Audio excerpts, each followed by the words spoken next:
আর সবচাইতে বেশি পরীক্ষা আল্লাহ সুবহানাহু ওয়া তাআলা কাকে করে? সবচাইতে বেশি পরীক্ষায় ফেলেন আল্লাহ সুবহানাহু ওয়া তাআলা কাকে?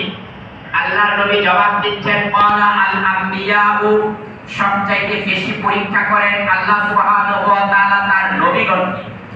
সবচাইতে বেশি পরীক্ষা করেন আল্লাহ সুবহানাহু ওয়া তাআলা তার নবীগণকে।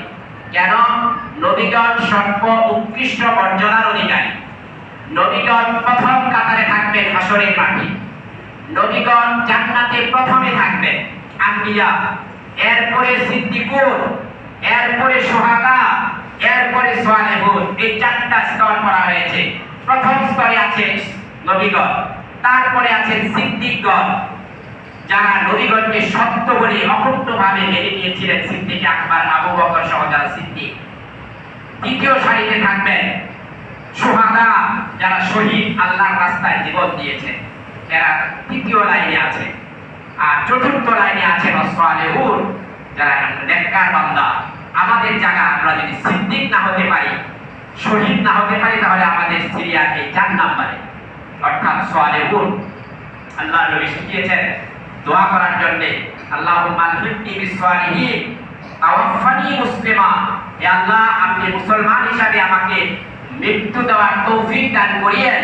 ওয়া আলহিকনি বিসসালিহিন, যদি শহীদ হতে পারলাম না, সিদ্দিক হতে পারলাম না, অন্তত সালেহিনদের কাতারে যেন দাঁড়াতে পারি, সে তৌফিক দিয়ে। ওয়া আলহিকনি বিসসালিহিন। আমরাও আল্লাহর কাছে এই দোয়া করব, যেহেতু আমাদের মরতে হবে, কেউ দুনিয়ায় আমরা থাকবো না, আমাদের মৃত্যুটা যেন ঈমানের উপর হয়, আমরা যেন মুসলমান হিসাবে মৃত্যুবরণ করতে পারি। ওয়ালা তামুতুন্না ইল্লা ওয়া আনতুম মুসলিমুন। মুসলমান না হয়ে মরতে আল্লাহ সুবহানাহু ওয়া তাআলা কুরআনুল কারীমের মধ্যে নিষেধ করেছেন, যেন মুসলমান হয়ে মরতে পারি, এবং আল্লাহ সুবহানাহু ওয়া তাআলা যেন আমাদেরকে সালেহিনদের কাতারে শামিল করেন। এই দোয়া আমরা আল্লাহর কাছে করছি। তাহলে আল্লাহ বললেন সুবহানাহু ওয়া তাআলা, ওয়ালাকাদ ফাতান্নাল্লাযীনা মিন ক্বাবলিহিম, আমি তোমাদের পূর্বে অনেককে আমি পরীক্ষা করেছি। আল্লাহ রাসূলকে জিজ্ঞেস করা হলে আল্লাহ নবী বললেন, সবচেয়ে বেশি পরীক্ষা করেছেন আল্লাহ সুবহানাহু ওয়া তাআলা কাকে? নবীগণকে। আপনারা নবীদের ইতিহাস দেখেন, আদম আলাইহিস সালাতু ওয়াস সালাম থেকে আরম্ভ করে আমাদের শেষ নবী পর্যন্ত প্রত্যেক নবীর জীবনে পরীক্ষা আছে। প্রত্যেক নবীর জীবনে পরীক্ষা আছে, বিভিন্ন ধরনের পরীক্ষা।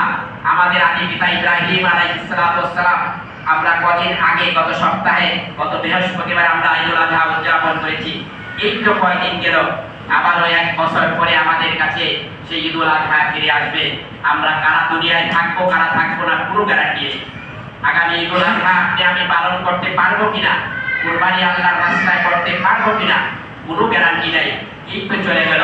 আল্লাহ সুবহানাহু ওয়া তাআলা সবচেয়ে বেশি নবীদেরকে, অনেক নবীকেই পরীক্ষা করেছেন।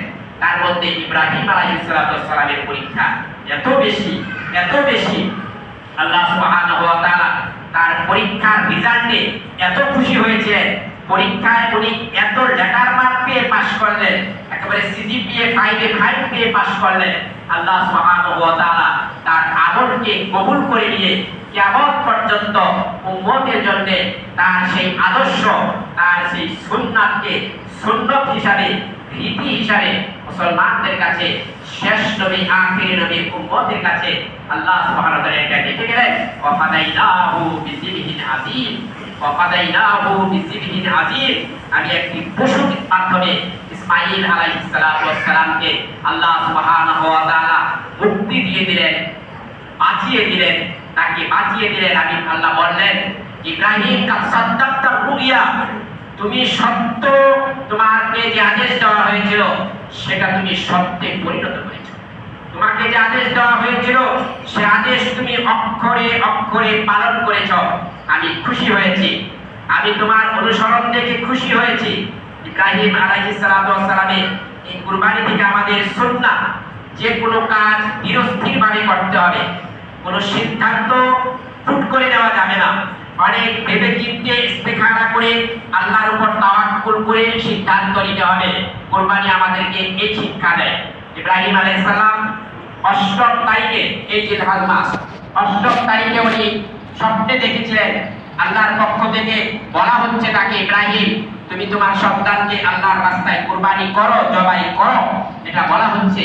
ইব্রাহিম আলাইহিস সালাতু ওয়াস সালাম রাত স্বপ্নে জেগে পরের দিন উনি চিন্তা ভাবনা করলেন, পরের দিন উনি জবাই করেন নাই, সন্তানকে কুরবানির জন্য নিয়ে যায় নাই।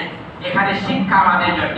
উনি বলছেন, ভাবতেছেন এটা আল্লাহর পক্ষ থেকে নাকি শয়তানের পক্ষ থেকে। এই স্বপ্ন আমি দেখলাম, এটা কি আল্লাহর পক্ষ থেকে নাকি শয়তানের পক্ষ থেকে? চিন্তা ভাবনা চলছে, সারাদিন চিন্তা করলেন। এই 8 তারিখে বলা হয় ইয়াউমুত তারবিয়া। উনি স্বপ্ন দেখেছিলেন এই রাতটা, এই দিনটা ইয়াউমুত তারবিয়া। এটা হাজি সাহেবগণ মিনায় চলে যান 8 তারিখে। 9 তারিখ উনি আবার একই স্বপ্ন দেখলেন। আল্লাহ সুবহানাহু ওয়া তাআলা তাকে আবার ওই একই স্বপ্ন দেখাচ্ছেন।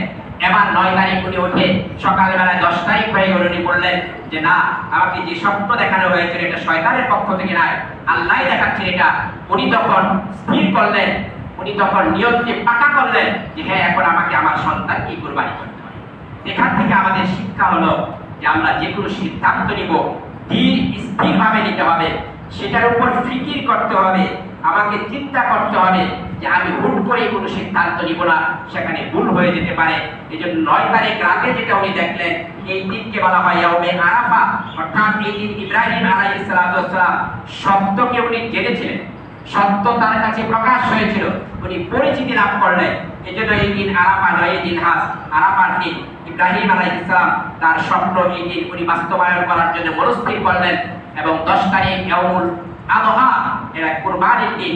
10 তারিখ সকালবেলায় ইব্রাহিম আলাইহিস সালাম তার সন্তানকে নিয়ে মিনার প্রান্তরে চলে যাচ্ছেন। শয়তান বারবার তাকে ওয়াসওয়াসা দিচ্ছে, 2 বার 3 বার পর্যন্ত শয়তান ওয়াসওয়াসা দিচ্ছে। ইব্রাহিম আলাইহিস সালাতু ওয়াস সালাম শয়তানকে ঢেল মেরেছেন। এই ঢেল মেরা শয়তানকে বিতাড়িত করে দেওয়া আল্লাহ সুবহানাহু ওয়া তাআলা এত খুশি হয়েছেন, এত খুশি হয়েছেন।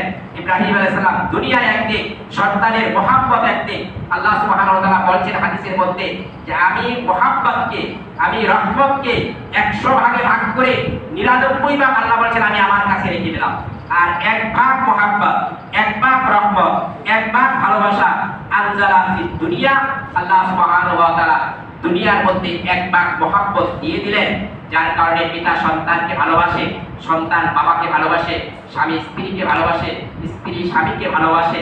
এমনকি আল্লাহ নবী বুখারীর হাদিসে বলছেন, একটা ঘোড়া দ্রুত গতিতে দৌড়াচ্ছে, ঘোড়াটা দ্রুত গতিতে দৌড়াচ্ছে, মাঝখানে তার বাচ্চাটা শুয়ে আছে রাস্তার উপরে।